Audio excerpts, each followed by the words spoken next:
संग जी, प्यार से कहना जी, धन निरंकार जी, सासंग जी।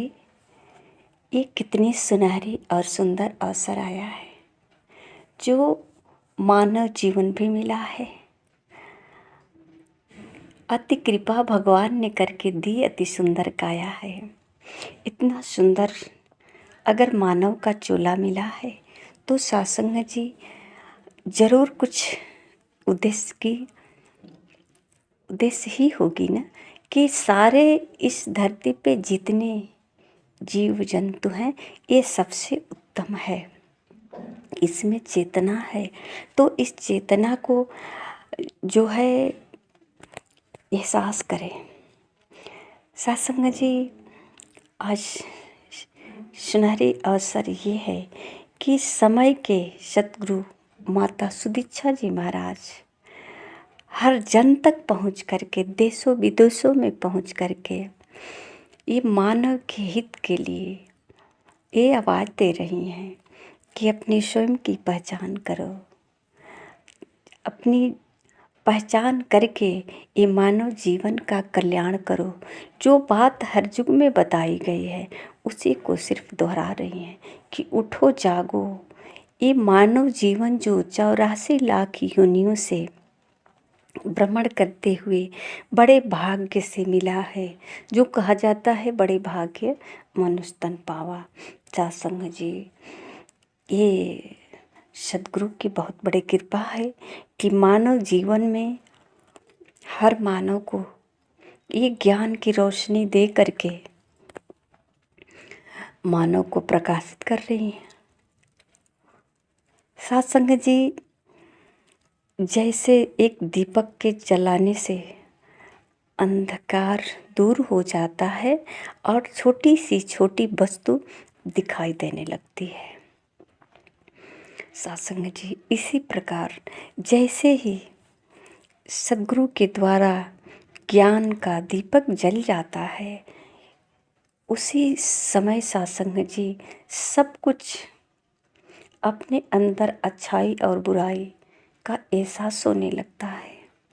जैसे ही हमारा ध्यान सद्गुरु से जुड़ जाता है तो सत्संग जी ये जितनी मन के कचड़े होते हैं ना, ये सब धीरे धीरे साफ हो जाता है और अच्छाइयाँ ये प्रकाश से मिल करके जो आत्मा है ना, परमात्मा से जैसे ही एहसास होता है कि मैं कौन हूँ, मैं इस शरीर में हूँ, मैं देख सकता हूँ, मैं जो देख रहा हूँ, बाहर की जितने वस्तुएं देख रहा हूँ, अपने भीतर जो एहसास कर रहा हूँ, दर्द को एहसास करता हूँ, भूख को एहसास करता हूँ, प्यास को एहसास करता हूँ, यानी कि जो देख रहे हैं उसको भी, जो है ये ज्ञान इंद्रियां जो है जो महसूस कर रहे हैं, ये सब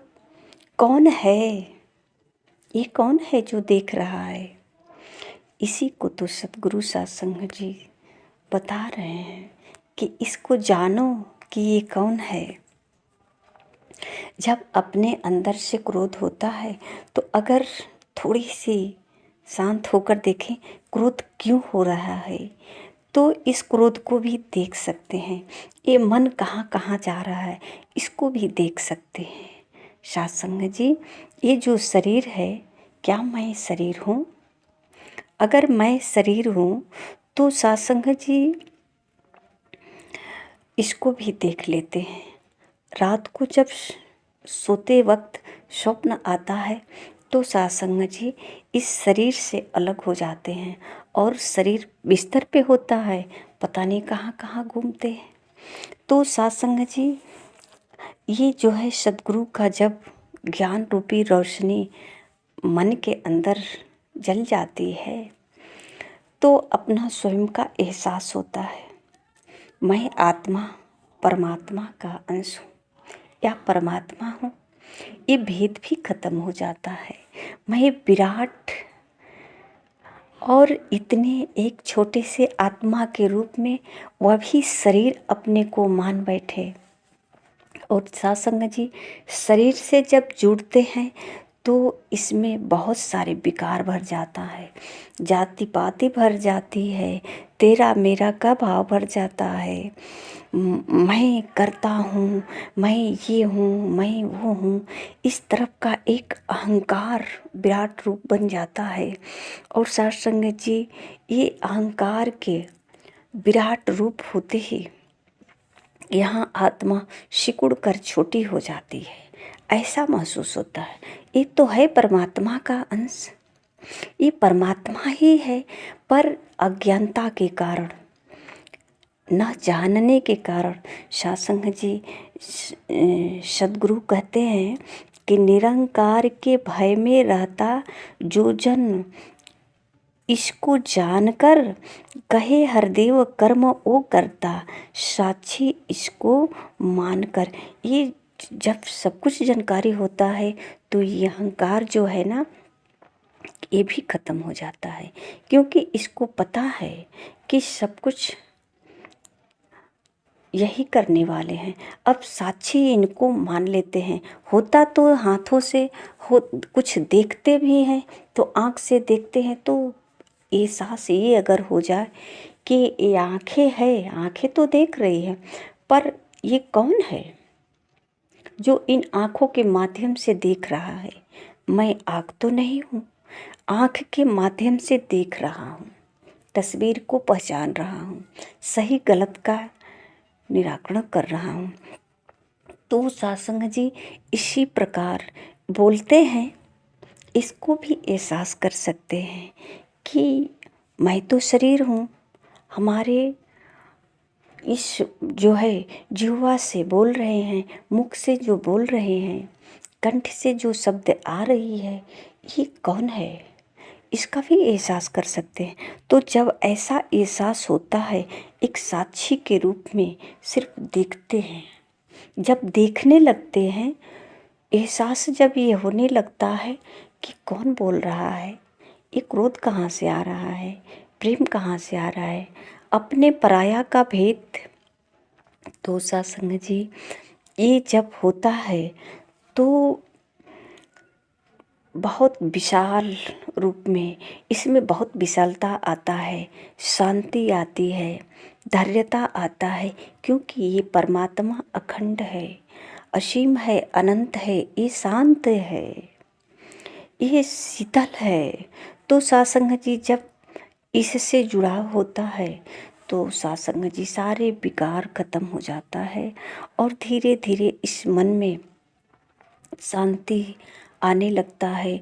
और मानव को जब ये पता चलता है कि मैं विराट हूँ, मैं तो ये इतना विराट परमात्मा आत्मा परमात्मा का अंश के रूप में अब तक तो जान रहे थे, लेकिन आज पहचान गए, देख गए। तो सत्संग जी अब इसे जो चाहत बनती थी, जो कामनाएं इच्छाएं बनती थी, तो सत्संग जी अब वो धीरे धीरे कम होने लगती है। इसके अंदर एक संयम होने लगता है, धीरज होने लगता है, इसका मन या अपनी इंद्रियों पर नियंत्रण होने लगता है। जो सत्संग जी एक मन है, ये मन जो है बार बार इंसान को गलत स्थान पे ले जाता है, किसी के निंदे में इसको रस आता है तो किसी गलत स्थान पे ले जाता है, कुछ प्राप्त करने के लिए कुछ गलत करने चला जाता है। सत्संग जी अंदर से इशारा भी होता है कि रुको, पर यहाँ मन कहता है नहीं, चलो जो होगा देखा जाएगा। तो सत्संग जी ऐसा भाव खत्म हो जाता है जब ये एहसास होता है। कहते हैं सद्गुरु की जो इसके एहसास में जीता सदा बदी से दूर रहे, सबका ही कल्याण वो सोचे, नेकी से भरपूर रहे। अब सत्संग जी इसके अंदर जो नकारात्मक सोच होता है, ये सब धीरे धीरे खत्म हो जाता है। हर समय परोपकार की भाव होता है, किसी का जो है भला करने का सोच होता है, इसके अंदर अब प्रेम जागृत होता है। सब जगह तो केवल एक ही है। सब में कहते हैं ना, निराकार से कर्म को अपने कैसे कोई छुपाएगा, यही है हर सु भाग्य, इससे कहाँ कोई जाएगा। अब तो स्वयं है, स्वयं की पहचान सब जगह हो गई। तो सासंग जी अब तो कोई कर्म छुपा नहीं है। अब तो देखने लगे, साक्षी भाव से देखने लगे कि करण करावनहार यही है। तो जब ऐसा भाव होता है तो कुछ गलत नहीं होता है, यहाँ कोई नुकसान नहीं होता है। सबकी भलाई करने के लिए अंदर से एक प्रेरणा जागती है कि सबकी भलाई करो, क्योंकि जिस तरह से अपने पाँव में चोट लगती है तो दर्द का एहसास होता है, इसी प्रकार सत्संग जी अब हर किसी में जो है हर किसी में एहसास इनकी होती है। तो कहते हैं कि अब विवेक हो जाता है, विवेक जग जाता है। जो कहते हैं कि जो इसके एहसास में जीता विवेक वाला होता है। अब ये जो है संयम में, कहते हैं संयम में रहता है, वह जन धीरज को न खोता है। सत्संग जी अब हर एक शब्द को नियंत्रण में रख कर के बोलते भी हैं और करते कर्म भी करते हैं। जैसा कि महापुरुष कहते हैं कि ऐसी बानी बोलिए मन का आपा खोए। तो सत्संग जी आपा तो तब खोते हैं ना जब पहचान होता है, तो मैं होने का कोई सवाल ही नहीं होता, मैं हट जाता है और सत्संग जी केवल तू ही का भाव होता है। हर समय जो है हर जगह यही एहसास जब होता है तो कोई गलती नहीं होती है। तो कहते हैं कि संत जन परोपकारी होते हैं। उदाहरण दिया जाता है कि जिस तरह से फल होता है वृक्ष में, तो फल पक जाता है, लोग उसको पत्थर से मार करके तोड़ करके खाते हैं, स्वयं वृक्ष तो नहीं खाता। और पानी भी कहते हैं कि तरवर सरवर संतजन चौथा बरसे मेघ, पर उपकार के कारण चारों धारे दें। तो संत का जो है उदाहरण देते हैं इन वृक्षों से, इन जल से, झरनों से। मेघ बारिश जो होता है तो बारिश सब जगह होता है, चाहे वो अमीर के घर हो, गरीब के घर हो, जंगल हो, खेत हो या फिर गड्ढा हो, चाहे पत्थर पहाड़ ऊंचाई जहाँ भी हो, तालाब में पानी होता है फिर भी तालाब में बारिश होता है, नदी में पानी होता है फिर भी नदी में बारिश होता है, खेतों में नुकसान होता है पानी की वजह से फिर भी तो सत्संग जी इससे कोई फर्क नहीं पड़ता, ये हर जगह बारिश होती है। इसी प्रकार सत्संग जी इनका जो है कहते हैं कि ऐसे ही परोपकारी होते हैं, इनके अंदर विवेक जब जग जाता है। तो ये सबका परोपकार करने के लिए संत जो है ये धर्म के रास्ते पर, यही है धर्म। जो कहा जाता है ना, दया धर्म की मूल है। इनके अंदर अब सिर्फ दया ही दया होता है, सब दया ही होता है। महापुरुष कहते हैं कि जिसके अंदर दया होता है उस पर प्रभु का याद होता है। प्रभु याद करते हैं तो इनके अंदर दया का भाव प्रकट होता है। और सत्संग जी जो सबकी भला करते हैं तो उसको कहते हैं कि भला का उल्टा लाभ होता है। तो जब सबकी भला करते हैं तो इनको लाभ होता है। लाभ क्या होता है सत्संग जी? संसारिक वस्तु से तो ये परे हो जाते हैं, मिलता सब कुछ है, पर सत्संग जी ये इन सब से परे आनंदित होते हैं। सबकी भला करने में इनको बहुत आनंद मिलता है, सबकी भला करने में इनको जो है सुकून मिलता है। ऐसा मानो कि यही सेवा के लिए बने हैं। इसीलिए तो जो संतों को ज्ञान प्राप्त हुआ गुरु के द्वारा, वो परोपकार के लिए निकल गए, वो आध्यात्मिक प्रचार के लिए निकल गए, सबके कल्याण के लिए निकल गए। जैसे कि भगवान बुद्ध जी, सत्संग जी, भगवान बुद्ध जी को क्या कमी थी? कोई सांसारिक वस्तु की कमी तो नहीं थी, बहुत सारे उनके घर में सुख सुविधा था, राजा के लड़के राजकुमार हैं, फिर भी सत्संग जी क्या कमी थी? यही कमी थी, अपने स्वयं की पहचान नहीं थी। ये परिवर्तन होने वाला जो वस्तु आज है कल नहीं रहने वाला, इन्हीं सब से भरपूर थे, पर सत्संग जी अपूर्ण थे। जो जीवन जो इनके अंदर आत्मा रूप जो था, वो सत्संग जी विराट से मिल गया। परमात्मा जब इनके अंदर ज्ञान की रोशनी जग गई तो सत्संग जी इस सब के परोपकार के लिए, अब इनको कोई नहीं फर्क पड़ता कि कोई क्या कह रहा है। कोई, सब लोग अपने अपने विचार को इनके सामने रखते हैं, चाहे कोई गाली के रूप में रखे, अपशब्द के रूप में रखे या प्यार के, इनको कोई फर्क नहीं पड़ता। वो उनका अपना विचार है।